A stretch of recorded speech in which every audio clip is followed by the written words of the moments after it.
1942, the Pacific Ocean. US bombers took off from the aircraft carrier Hornet. Their mission, to launch World War II's first bombing raid on Japan. The raid was led by one of America's most celebrated pilots, Colonel James Doolittle, known for his courage, skill, and daring. If the raid were to succeed, it would be the first major blow to Japan's supremacy in the Pacific.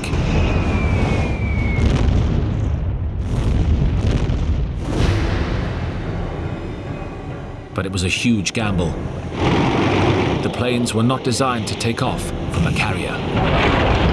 To reach Japan, they'd have to fly at the very limit of their fuel capacity. Not all the crew would make it home. But those that did would bring back a story of one of the great narrow escapes of World War II.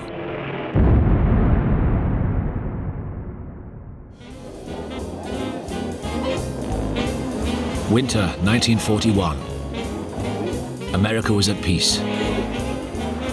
The country and its people were hardly touched by the war raging across much of the world.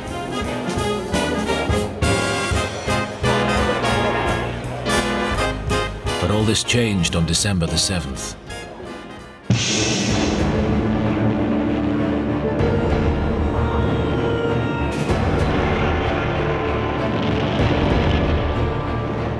That morning, the Japanese bombed the US naval base at Pearl Harbor on Hawaii.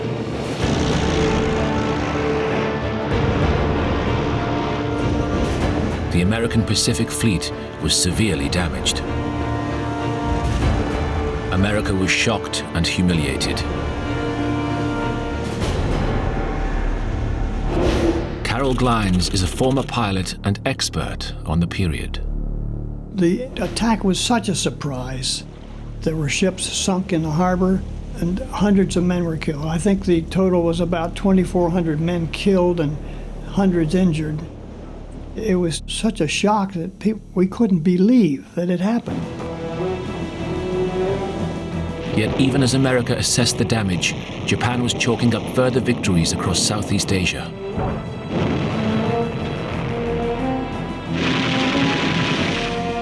Japanese troops have landed in Borneo, Timor, and New Guinea.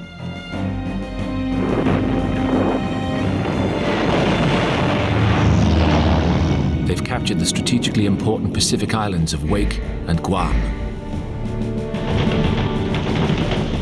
They've chased US forces out of the Philippines. And they've pushed the British out of Malaya and Hong Kong.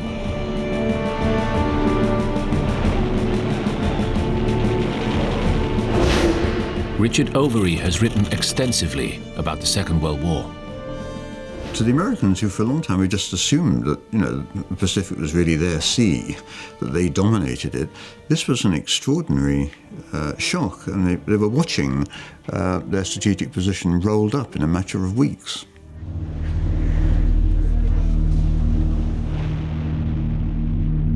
It was time for America to hit back. US President Franklin Roosevelt was under huge pressure to do something.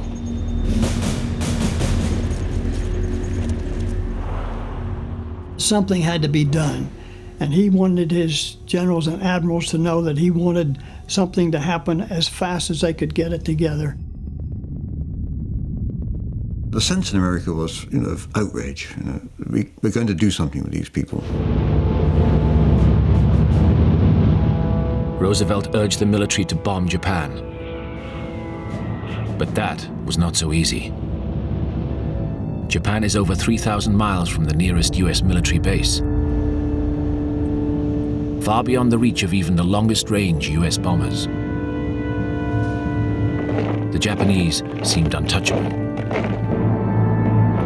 But then, an audacious plan emerged.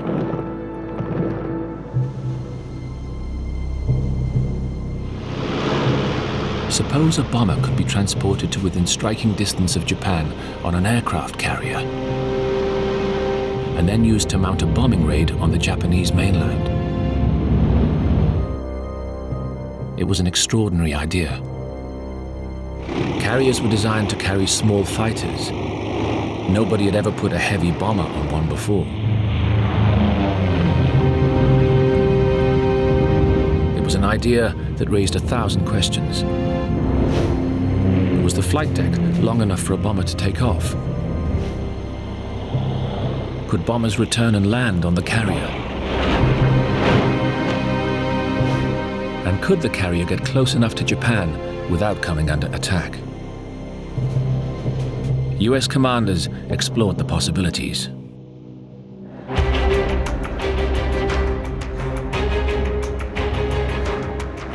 Some bombers were too small to carry a big enough bomb load. Others were much too big to fit on a carrier. But one might just work. The Mitchell B-25. It was a modern, medium-sized bomber. It was reliable and exceptionally tough. It was time to call on one of America's most celebrated flyers. Jimmy Doolittle was widely known for his skill and daring. He was an outstanding aviator. Doolittle was a very big personality, a popular man, and somebody who knew his mind from where he wanted to go. Doolittle was the first person to fly across the United States in less than 24 hours. He set speed records in the 20s and did a lot of amazing things with flying the airplane. Very ambitious, very keen to make a mark in the history of American aviation. In 1925, he'd won the Schneider Trophy, a famous speed competition for float planes. He was the first man to take off, fly, and land an aircraft using only its instruments to guide him.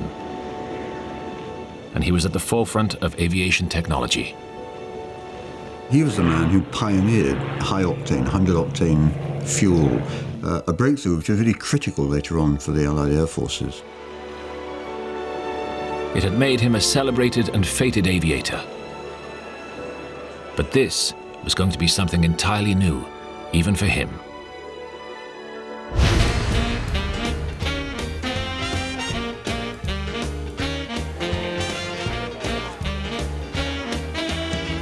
March 1942. Doolittle assembled his team at Elgin Field, Florida. The men arrived with very different attitudes. Some were proud to be associated with such a famous flyer. One was Dick Coe. It's very nice to know that you were flying with the best pilot in the world at that time. Another was Bob Height. Jimmy was a very special aviator. He just had more grit than anybody else that we knew of. But Ed Saylor had never heard of Doolittle until now. There was no heroics involved in that volunteering for a dangerous mission. I didn't know what I volunteered for.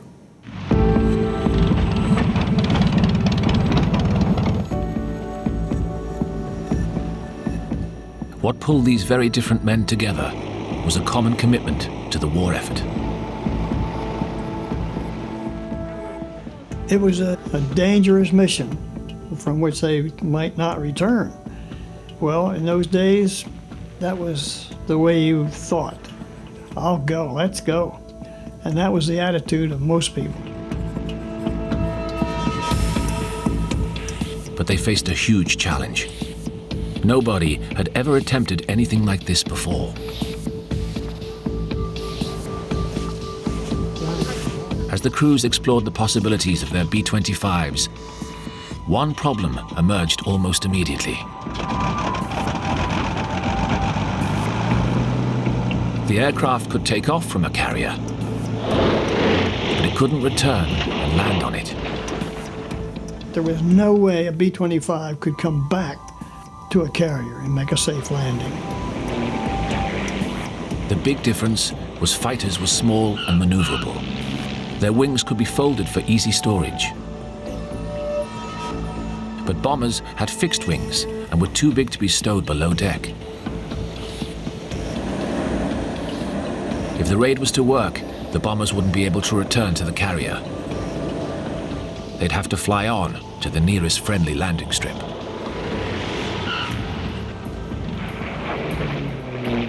But that was not as simple as it sounded.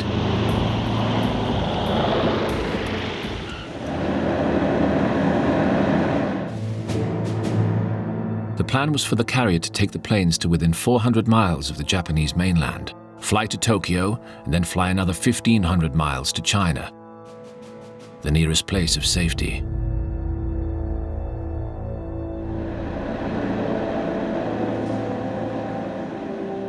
It was a total journey of around 2,000 miles, 700 more than the Mitchell was designed to fly. The aircraft would have to be substantially modified. The whole idea was to lighten the load. We took out everything that wasn't essential.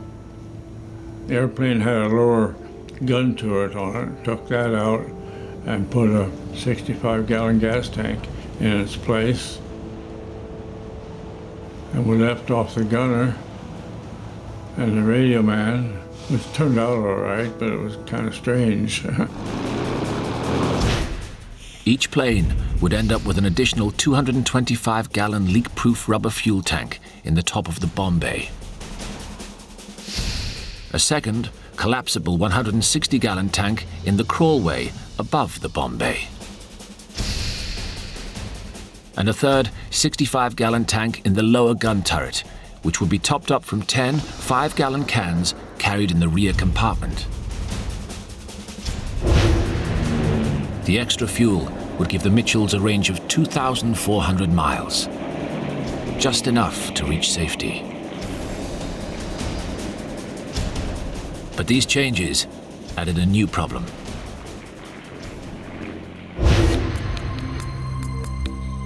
As the modifications progressed, it was clear the planes were still going to be very heavy. They would be carrying 4 500-pound bombs. 3 were high explosive. The 4th was a bundle of incendiaries. The weight would be an additional challenge for the pilots. Could such a heavily laden aircraft be lifted off in the extremely short distance of a carrier deck? Tom Griffin remembers the problem vividly. We were going to be overloaded with a ton of bombs and something like between 350 and 400 extra gallons of gas in each one of these planes. And this heavily loaded plane had to get up in the air at 400 feet.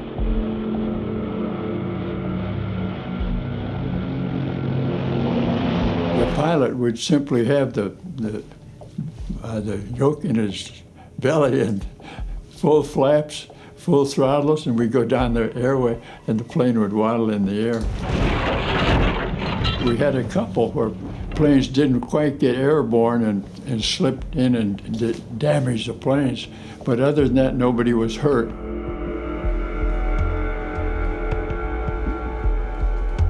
As the crews practiced, Doolittle told them almost nothing about the mission. All they knew was that it was important and dangerous. We knew we had something special to do, but we didn't really know exactly how it was supposed to happen. And we knew that with Jimmy Doolittle leading us, we could do about any damn thing there was to do. So that's the way we felt in him. For 80 men, it would be the start of an adventure that would turn into a very narrow escape.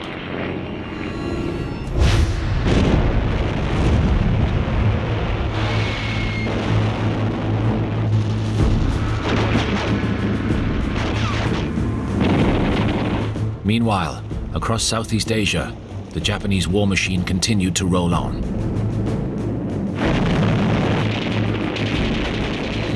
Singapore fell to Japanese forces. 100,000 British troops surrendered. Sumatra and Java were occupied. Burma was invaded and occupied. Australia seemed next in line. Time was running out. America needed to act fast.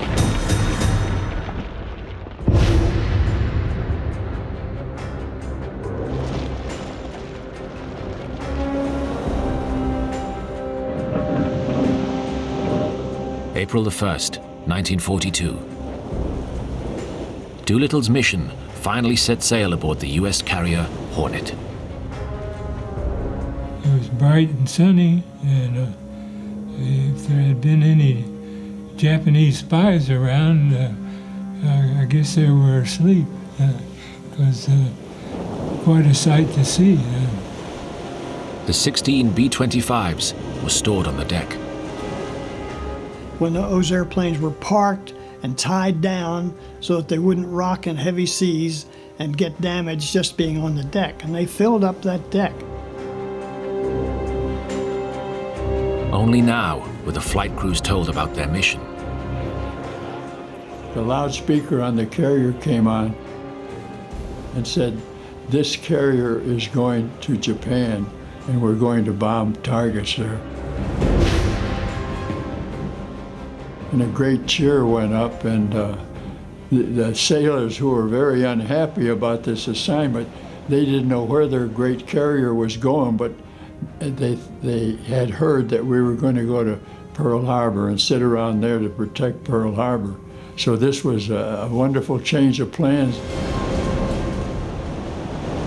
But what the men didn't know was that as the Hornet sailed into the Pacific, a critical part of the plan was still not in place.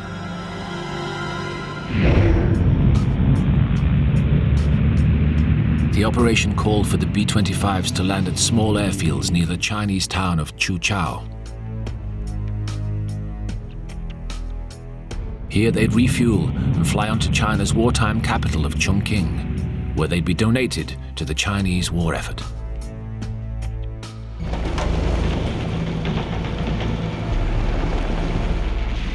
But large parts of China were occupied by the Japanese.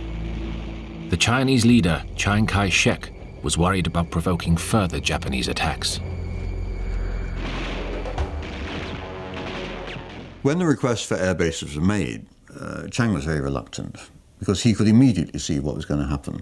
The Americans were going to use bases in eastern China, the Japanese were going to move south, occupy the bases, and he would lose yet more territory. As the raiders headed off, the landing strips in China were still being argued over. Chiang's reluctance would become a major problem. Just how big would only emerge later.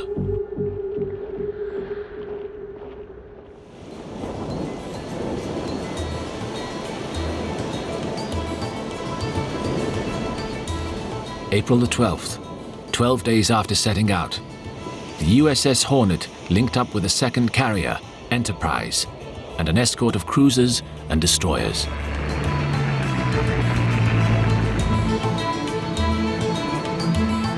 The raiders continued to tinker with their aircraft. Ed Saylor remembers having a problem with an engine. I had to take one of the engines off and do some repair on it. So that was something. Every time I took a nut, bolt, or anything off the airplane, I had to take it up inside the airplane, or else it would go overboard. And I had to remember where I put them and where they went.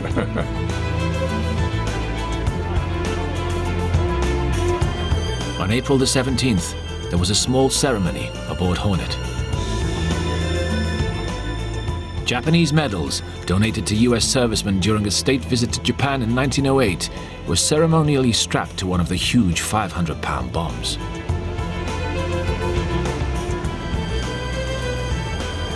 The bombs were also daubed with slogans. One said, "You'll get a bang out of this." Another, I don't want to set the world on fire, just Tokyo. Finally, as the fleet neared Japan, D-Day approached. It was set for 2 days' time, April the 19th.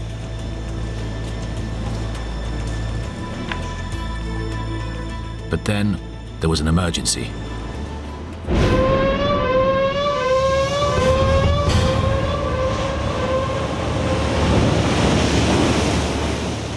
Early on the morning of April the 18th, radar operators on Enterprise located 2 Japanese boats nearby. A message was flashed to Hornet. 2 enemy surface craft reported.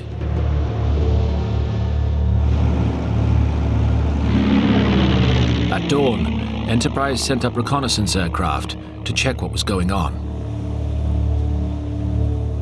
They spotted a small patrol boat, then 2 more. They were clearly part of a Japanese early warning system. They were all radio equipped, and so when they saw this carrier, they reported it. They didn't know whether it was American or Japanese, but they reported it because it was different than they'd ever seen. The Americans opened fire. Nearly 1,000 shells rained down on the Japanese boats. One was sunk, but it was too late. The word had already got out. Admiral Bull Halsey, the naval commander of the mission, faced a dilemma. Steam on and risk being caught by the Japanese Navy, or launch the aircraft immediately, even though they were some 200 miles further from their target than planned. Halsey calculated it was too risky to delay. Admiral Halsey decided we've got to get those airplanes up. The order was given, Army pilots, man your planes. And Doolittle said, we go. It would mean the planes, already flying at the limit of their range, would now have to fly even further. It was a sober moment for the flyers. Ed Saylor had just got married. He wasn't sure they were going to come back alive. I thought that we probably would not survive the mission. That I wouldn't. No, I didn't dwell on that. It's not like in the movies. You just keep doing your job and you think about those things a little bit, but you don't dwell on them. At 8 a.m., Halsey flashed another message to Hornet. Launch planes. To Colonel Doolittle and Gallant Command, good luck and God bless you. I think we all, when we were presented with the plans, said if we get the necessary brakes, the necessary wind, and the enemy doesn't know we're coming, this thing could be a great event. So we got ready and took off. Doolittle, in the first B-25, took off at 8:20 a.m. Dick Cole was his co-pilot. We revved the engines up to full power and put down full flap, and I held the throttles, and at that time the deck man would point, and you release the brakes, and away you go.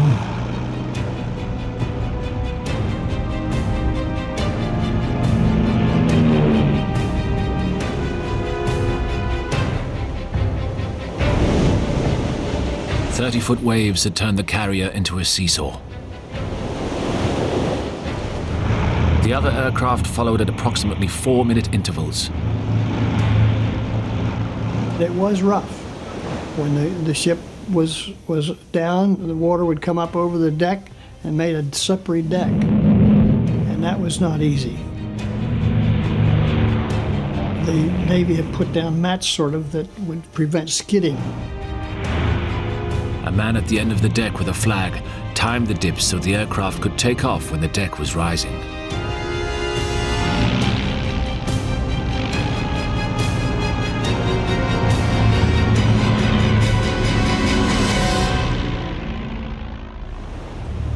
Remarkably, there was only one casualty. The last airplane was about to move in position and started its engines. A sailor from the airplane in front, the B-25 in front, slipped on the wet deck and was blown into the left propeller of the last airplane. And he took his arm off. Had to have an amputation right away. And that was a sad scene there for a moment, but it had to be just a moment. They carried him off, pulled the plane up to its takeoff point, and went.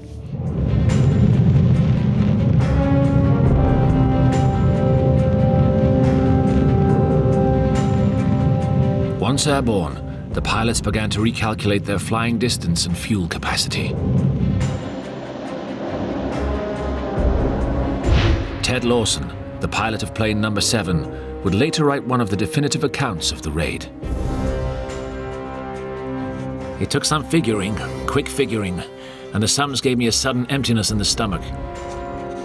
We had burned the equivalent of 8 of our 5-gallon cans of gas during the warm-up and takeoff.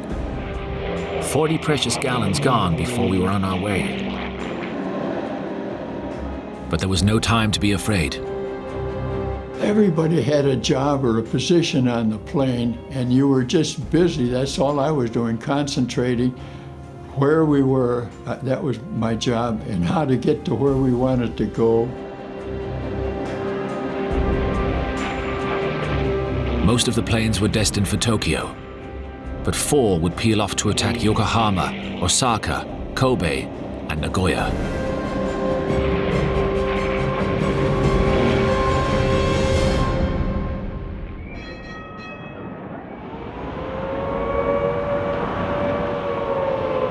In Tokyo that morning, by coincidence, there was an air raid practice, but most people ignored it. The Japanese regarded their city as immune from air attack. By midday, it was over, and the city had resumed its bustle.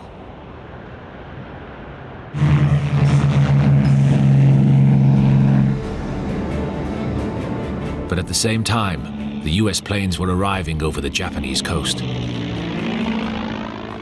On the way in, we saw one Japanese airplane, a flying boat that was about 8,000 feet from what I could tell, but it didn't pick us up. For most Japanese in early 1942, there was no thought at all that they were going to be attacked. I mean, as far as they were concerned, they were the ones on the offensive. There were very poor preparations for an air attack. There was Japanese naval ships up and down the coast there, all battleships and everything else, and nobody fired a shot at us. And we were at 1,500 feet looking down. We were helpless. They could have shot us down very easy. Half an hour later, the first planes arrived over Tokyo. The Japanese now mounted a token opposition.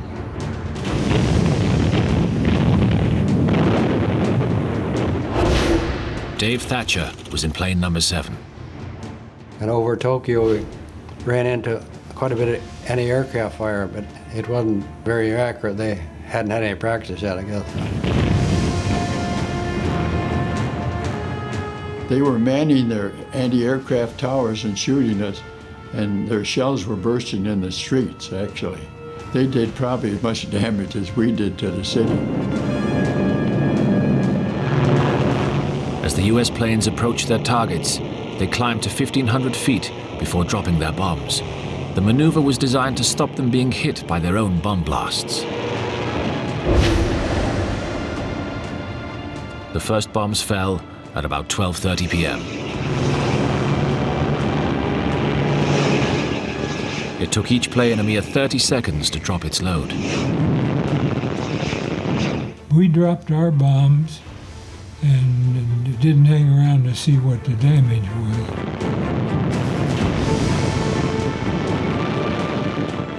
Our target was the Nippon Steel Factory in Tokyo.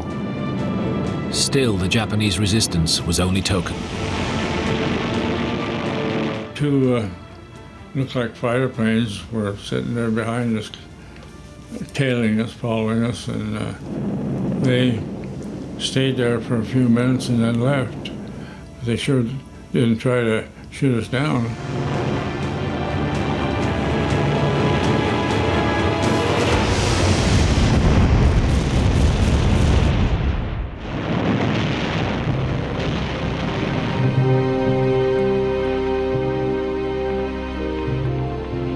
In a matter of minutes, the raid was over. Only one Mitchell had suffered significant damage, an 8-inch tear in its fuselage. Soon the US raiders were heading for China and, they hoped, safety. But it was not to be. They couldn't know the toughest part of the mission was still in front of them.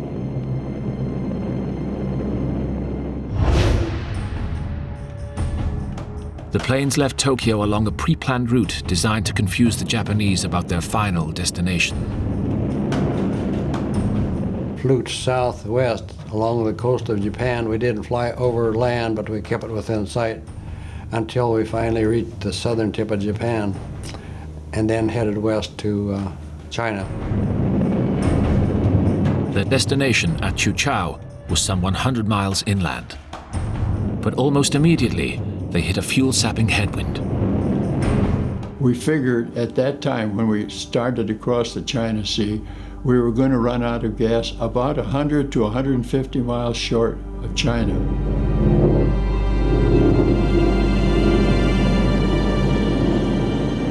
As we went across that part of the sea, we were looking for ships. Our plan was to ditch near a ship, and they would take us aboard. And if it was a friendly ship, we'd just sail off with them. If it was an enemy ship, we would pull out our 45s and take over and sail away. Those were you had to have some kind of a plan. We tried to save fuel best we could. We adjusted the fuel-air mixture in the carburetor down as lean as we could and still get our power. Then they had a stroke of luck. We got a wonderful weather break. We got a tailwind across the China Sea of about 30 to 35 miles an hour. That was all we needed to reach the China coast. But as they approached the Chinese coast, night set in and the weather deteriorated.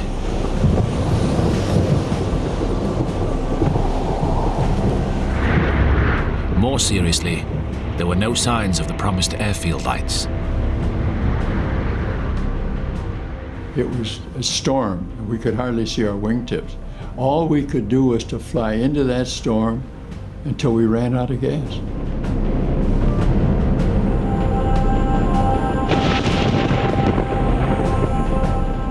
It was time to prepare to bail out. We said we'll fly in as far as we can, because that got us out of Japanese held territory. So we just waited till our engines quit, and then we bailed out.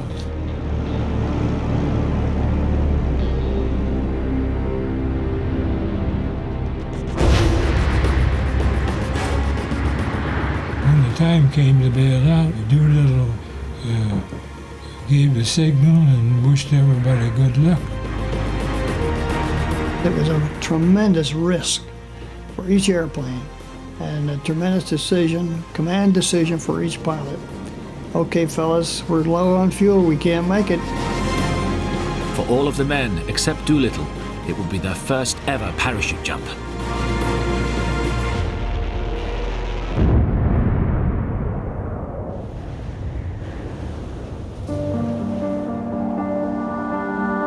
some of the crews didn't make landfall and ditched in the sea. The crew of plane number 7 had a particularly difficult time. The pilot spotted a strip of beach, thought he could land on it, but sort of misjudged, I guess, and couldn't see very well, and we hit the water with our wheel down. I was knocked unconscious for a while, and the airplane was upside down, and the plexiglass on a turret had shattered, and that's where the water was coming in. So I was able to go back and open the escape hatch on the bottom of the airplane. The other 4 of the crew were already up on the beach when I got up there, but they were very seriously injured.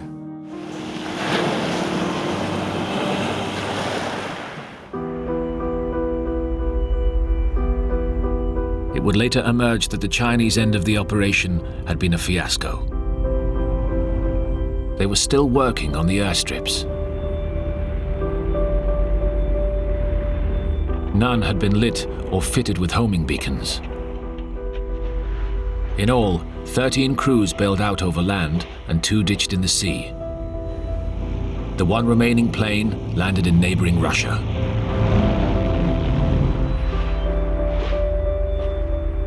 Now, for each of the crew, began a desperate search for sanctuary.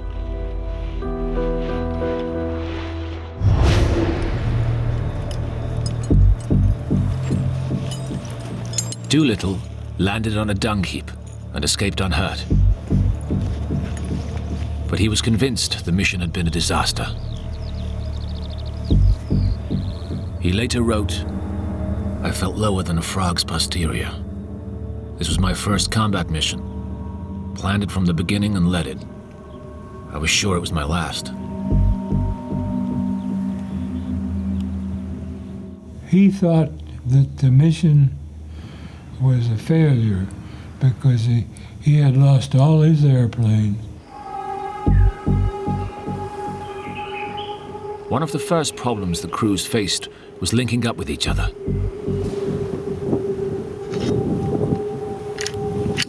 They devised a rudimentary means of communication. We all had 45s. You hear one shot, give 2 shots as an answer. I heard a shot, I gave 2 shots. In that mountainous territory, I think I heard 2 shots and I thought it came from here. So I headed that way, but it came from here. How we later figured it out, because we didn't get together for several days.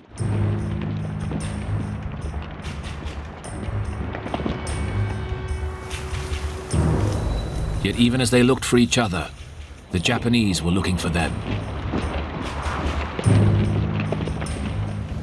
Most of the raiders had landed near Japanese-held territory. There was a real risk they'd be picked up by Japanese patrols. It would turn into a game of cat and mouse.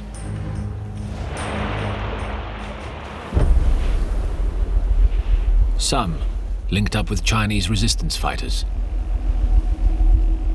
They were guided across the country. Tom Griffin had met up with Doolittle's group. The Chinese helped me and my crew back to a middle point in China, and gradually over the several days they got more of our crews back to that same point. The Japanese knew we were there, and they bombed that area every day.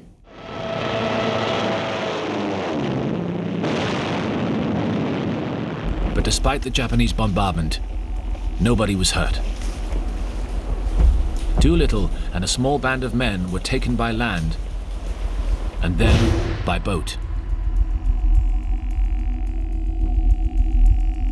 En route, they had a stroke of luck. They ran into a Westerner. It was John Birch, a 27-year-old American missionary working in China. Doolittle would later write in his biography, "He obviously knew his way around and could speak the language. I briefed him on our predicament, and he agreed to join us, translate for us, and help us get on our way.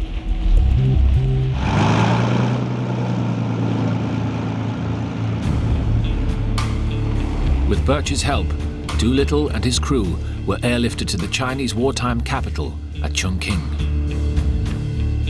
They were among the first to arrive in the city. 3 years later, Birch would be killed by Chinese communists. The first casualty of what some Americans regard as the beginning of World War III, the war against the march of communism. His name will be used by a vocal post-war anti-communist group, the John Birch Society. But if Doolittle had reached the safety of the Chinese capital, many of the other raiders were still having a difficult time.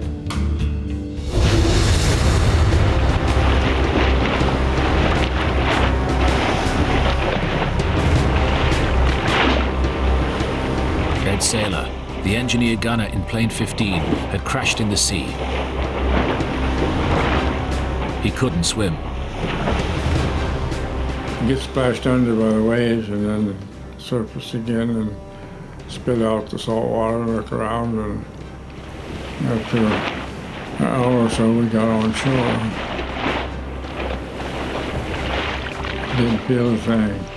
I'm sure it was cold, but I didn't feel cold. Nearby, Dave Thatcher in plane number 7 had also landed in the sea. He and his fellow crew members were having an even worse time. The pilot had a deep gash in his arm and a very deep gash in his left leg. And the co-pilot had a gash in his arm. And the navigator was leaning against the armor-plated seats when it crashed, so he broke both shoulders. The most seriously injured was the aircraft's captain, Ted Lawson, who had suffered serious head and leg injuries.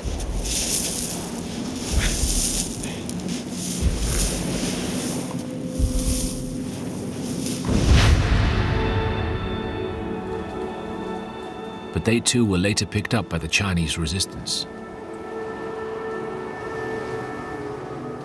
Communication with them was difficult. Make marks on the dirt floor, trying some words. We had learned how to say I'm an American in Chinese. So at that point they knew we were Americans, and they were still friendly.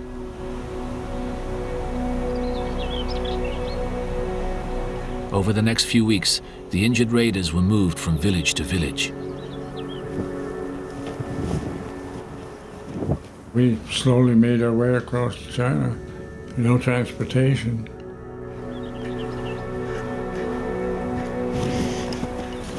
And we walked and walked and walked. And that part of China's not as flat as I thought it was. We had to go up and down a lot of hills.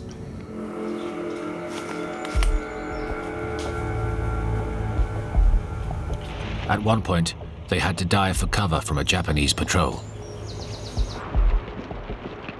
You could see the Japanese soldiers when they walked by and stuff. And there was a lot of yelling and talking. After a while, it quieted down, and so then we found out that they had tracked us because our shoes had heels, and the people that lived around there didn't have heels on it. By now, Ted Lawson's leg was becoming seriously infected. Fortunately, after several days, the group arrived at a missionary hospital.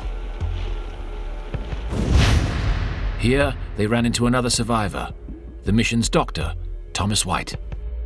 Lawson will record, Doc White came into my room. He was very clean looking in his uniform, but he was uncomfortable. Neither of us said anything for a little while. I looked at him and asked him if he was going to take the leg. "Yeah, I think so," he said. In a makeshift operating theater, Doc White amputated Lawson's left leg.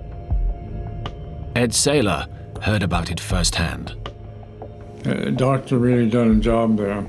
There was no real anesthetic. They had a little morphine, and he used that, and with very crude implements, took his leg off right above the knee. I guess if the doctor hadn't have been there, he probably would have died.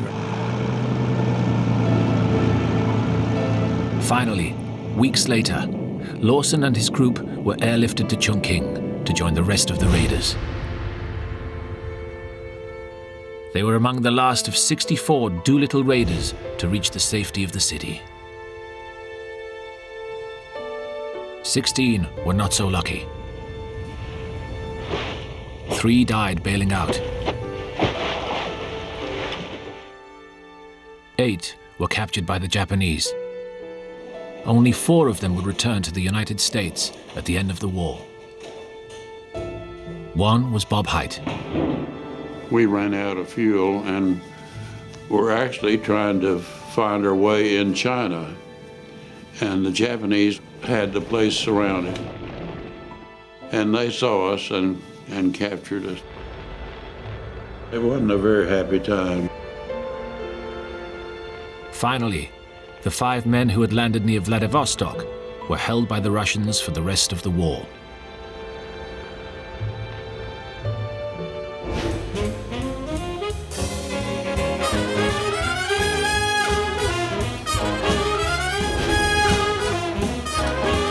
Despite Doolittle's fears, in America, the raid was declared an overwhelming success. All the raiders were honored.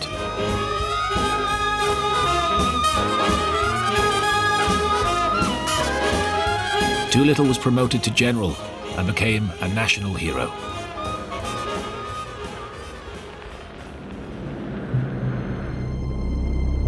But for all the morale boost, the raid had a mixed outcome. In Japan, it was a psychological blow. But the physical damage was minor, and it did almost nothing to halt the Japanese war machine.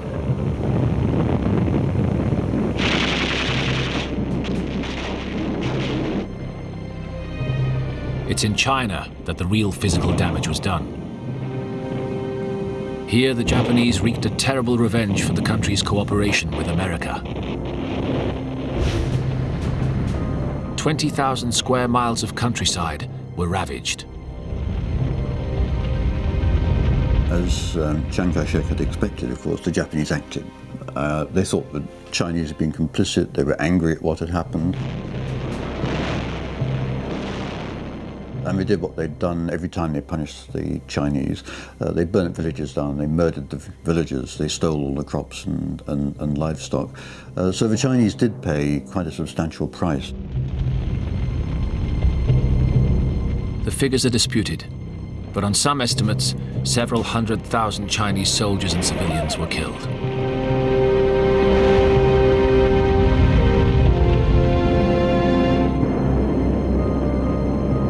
The war in the Pacific would drag on for another 3 years.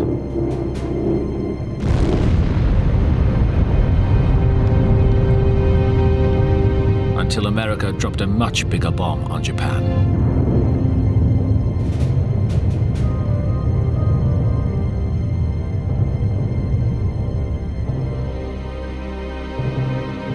In August 1945, Doolittle was taken to see the aftermath of the atomic bomb dropped on Nagasaki.